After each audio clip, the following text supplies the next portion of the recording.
very distinguished guests,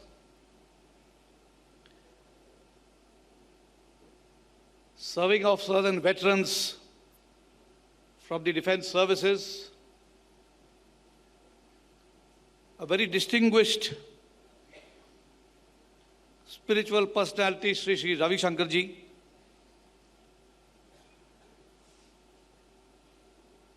the leadership and hierarchy of Republic TV,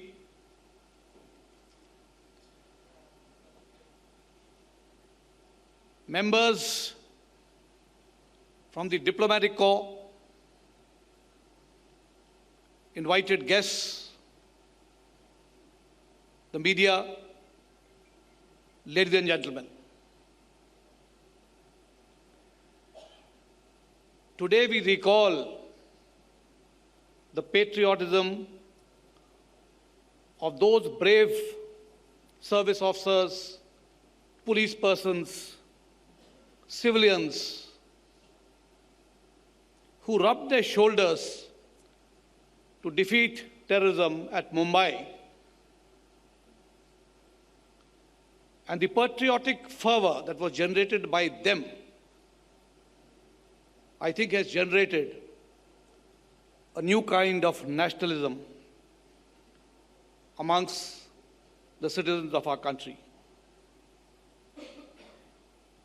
I am indeed delighted to be here as a part of this conclave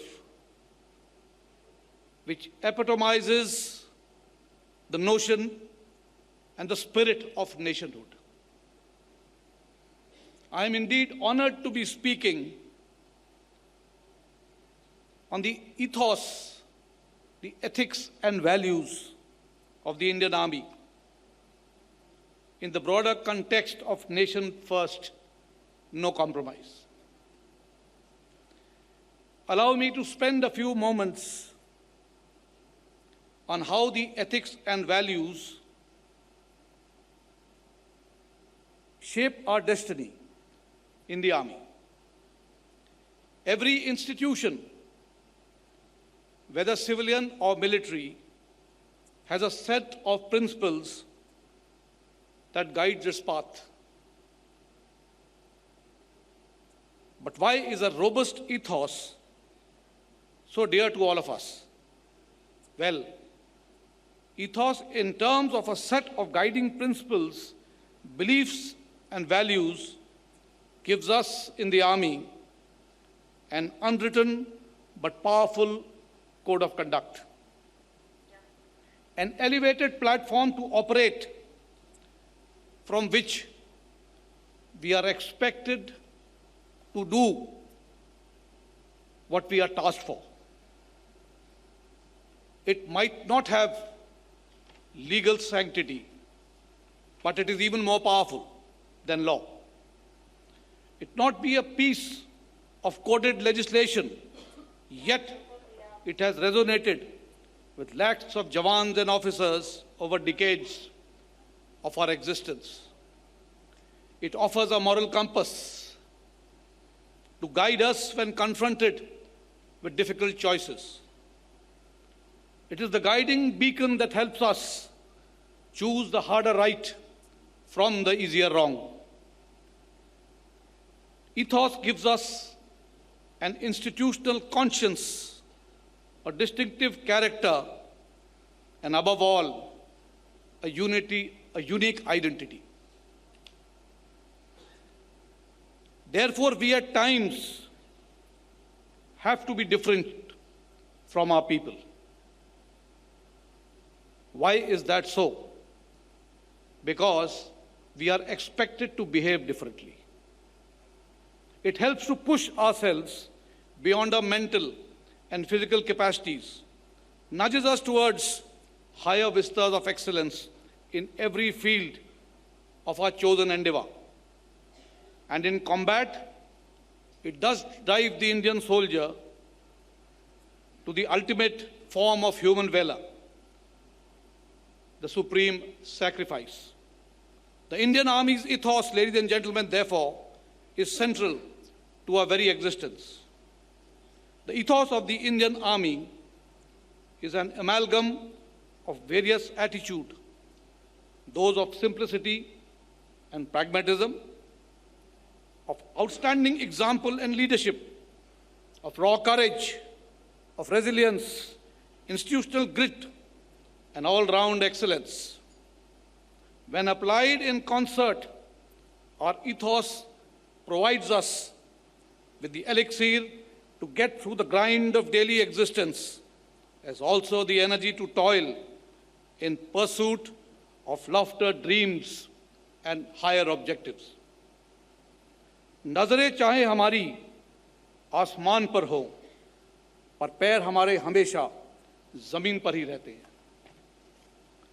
Let us now, in the given time, try and expand on some of these attributes. First, let me talk about the construct of simplicity. Some of you may be thinking and assume that for a hierarchical organization like the army, the ethos is often driven from the top. The Indian Army's ethos is an aggregation of a series of simple axioms put together by our non-commissioned officers and junior commissioned officers in our units, regimental centers and training academies and establishments. It is aggregated from the bottom and therefore has a very earthy feel and grassroots connect. Yet, it has universal acceptance and is deeply ingrained in our customs and traditions, often referred to as our dastur, or the army way of life. Many of these axioms are tied closely to the concept of personal and regimental honor. Izzat is sacred virtue and the defining lexicon for all of us. Beizati karega kya is how the drill instructor or the weapons training instructor would admonish us when things went wrong. पलटन की बेइज्जती नहीं होने देना, एक भी आतंकवादी निकलने न पाए, is how the Subedar Major or the commanding officer may extol his unit to strengthen the counter-infiltration grid along the line of control to prevent any infiltration from happening or any infiltrator from getting across. Simple urgings like these have grown over time into powerful tools that drive individuals. Buddy pairs, sections, platoons at the lower level, company and battalions at the middle level to excel in every task at hand. From winning a game of football to overcoming the adversary in combat. There is also the Chetwodian motto, handed down at the Indian Military Academy, which continues to drive the officers of the Indian Army. It is so uncompromising in the vision of nation first, no compromise, that it bears reiteration. It reminds every cadet passing through the portals, from Sam Manekshaw to Vikram Batra to Manoj Pandey, and many others like him, that the safety, honor, and welfare of your country come first, always and every time.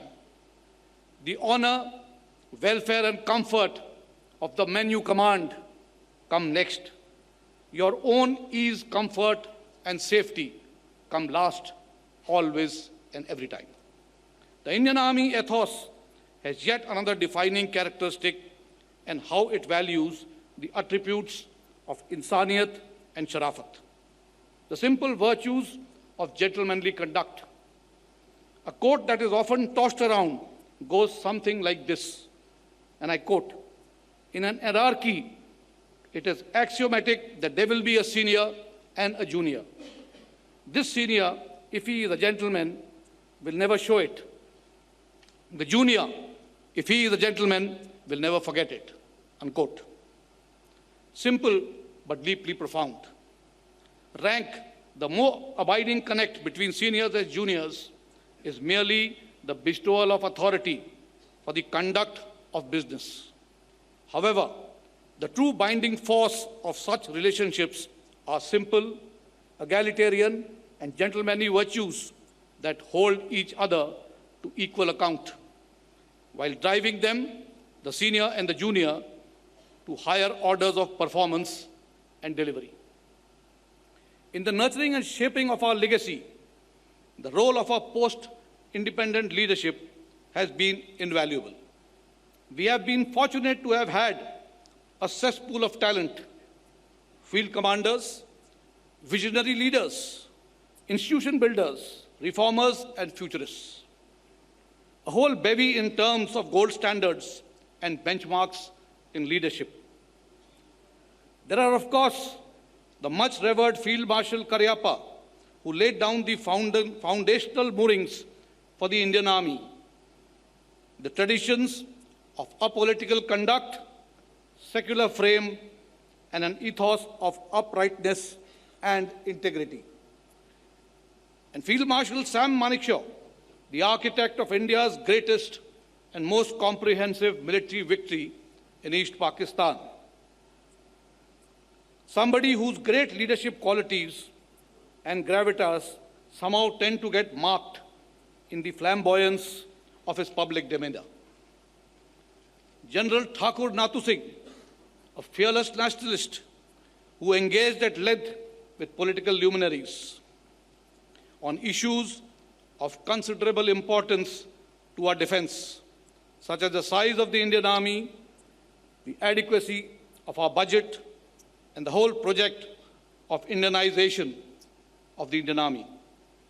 We sometimes hear the senior Indian Army officers were assumed to be what was contemptuously dismissed as westernized oriented gentlemen, or WOSs, or WOGs as they were called.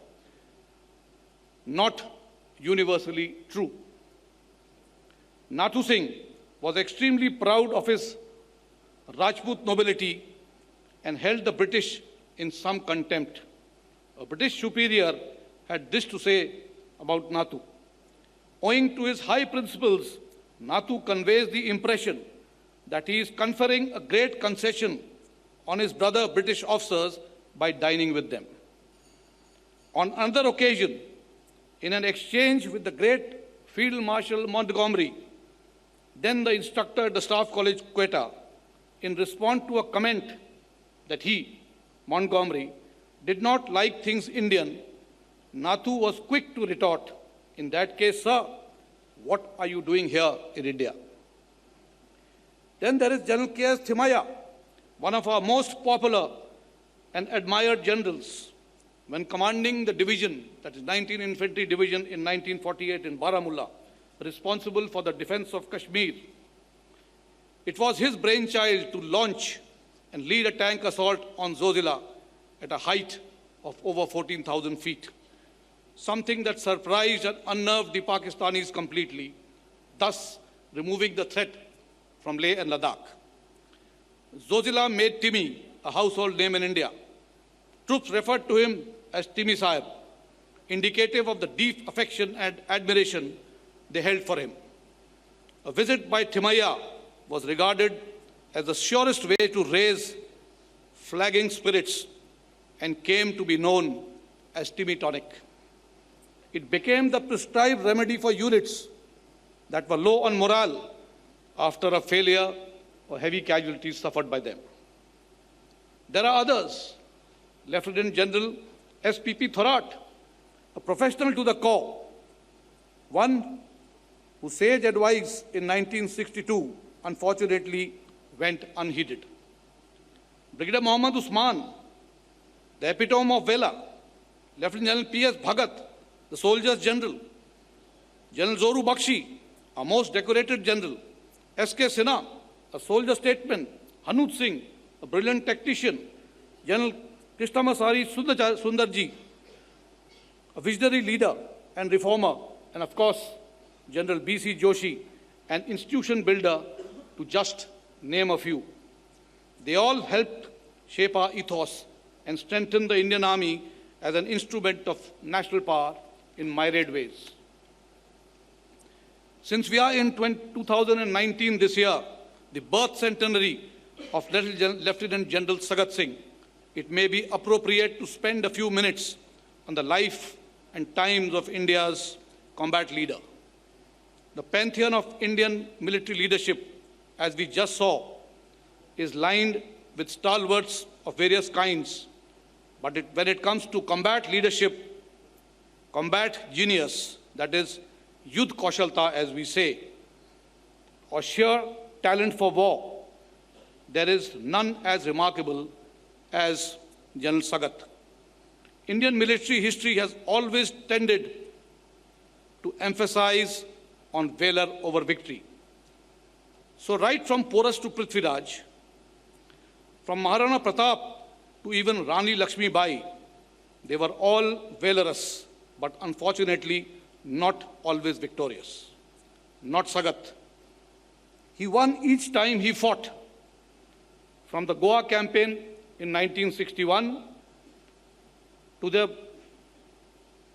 skirmish at Nathula in 1966-67, the Mizo insurgency thereafter, and finally the crowning glory in 1971, while spearheading the dash of Hoko to Dhaka.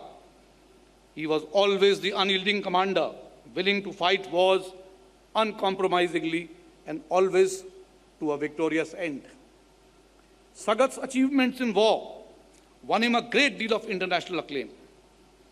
They have stirred comparisons with stellar campaigns and combat legends of great renown. London Sunday Times, in its edition of 12 December 1971, had this to say on Sagat's dash to Dhaka, and I quote, "It took only 12 days for the Indian Army to smash its way to Dhaka, an achievement reminiscent of the German blitzkrieg across Western Europe in 1940. The strategy and the characteristics were the same: speed, ferocity, and flexibility," unquote.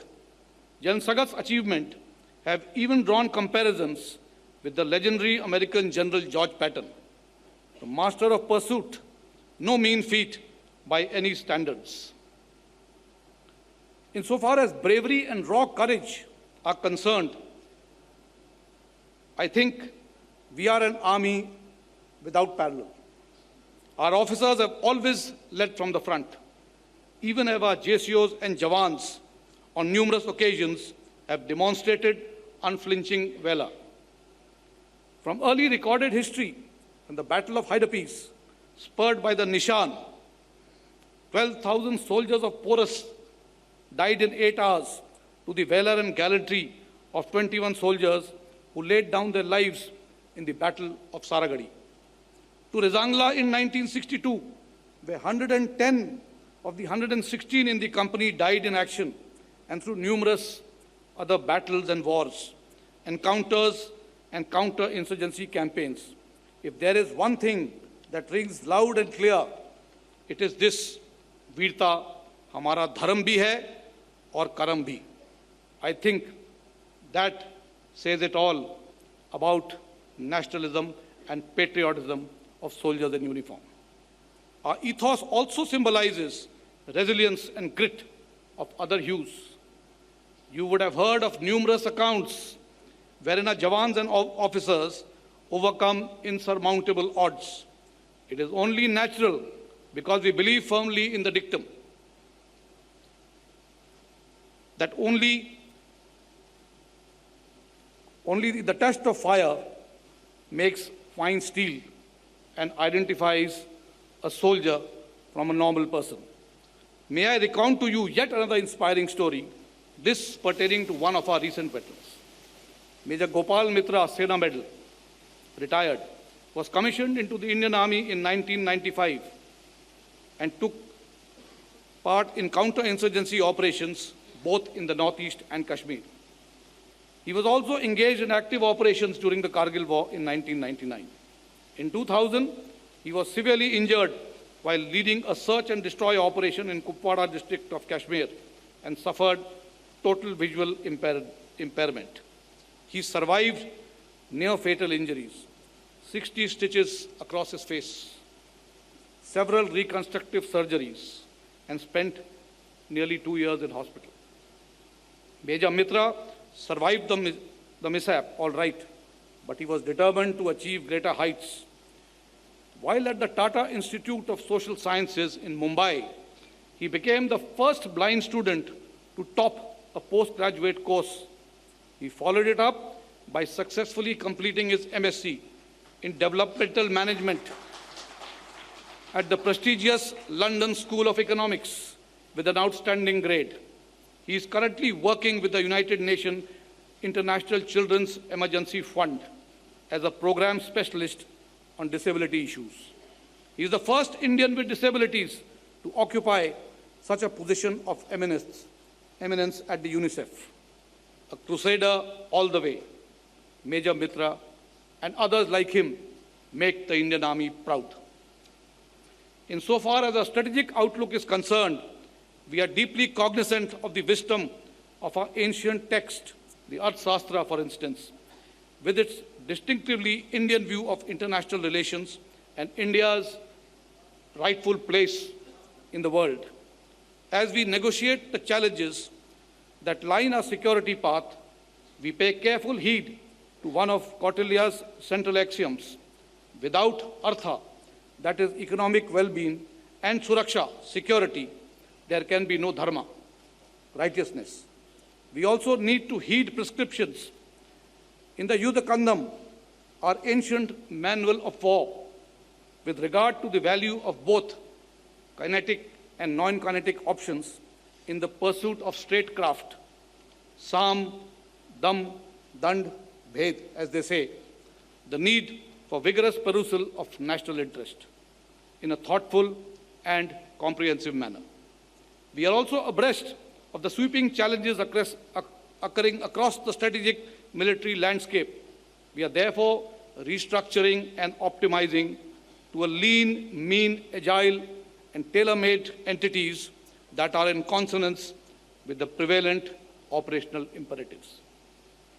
We are determined to innovate and indigenize, and we are resolved to fight Indian wars with Indian solutions. We shall also lead and shape the technological battle space of tomorrow. We are pursuing developments in electronic warfare, space, cyber, artificial intelligence, blockchain, and other emerging domains, and adapting them to our unique needs. We know that in conflict, there is only one outcome, and that is victory. जंग का एक ही उसूल है, और वो है जीत. May I assure you that we shall accomplish the same at all costs. In its widest sense, the Indian Army is not merely a combat unit or an instrument of national power. It is a valued institution of the Indian state. Accordingly, our ecosystem is one of profound importance, characterized by attributes that I have spoken about: customs and traditions, saga of Vela, a refined strategic outlook, a yearning for modernity, as also a desire to lead the change, all rooted in a distinctive Indian tone and tenor. Despite an apparently regimented and door-to-door exterior, the Indian Army has a soft feel and touch as well. Perhaps there is no other institution which strives as much to keep its ear to the ground and reach out to its rank and file, the families, our Veer Naris and Matas, our next of kin, and the veteran community of the Indian Army.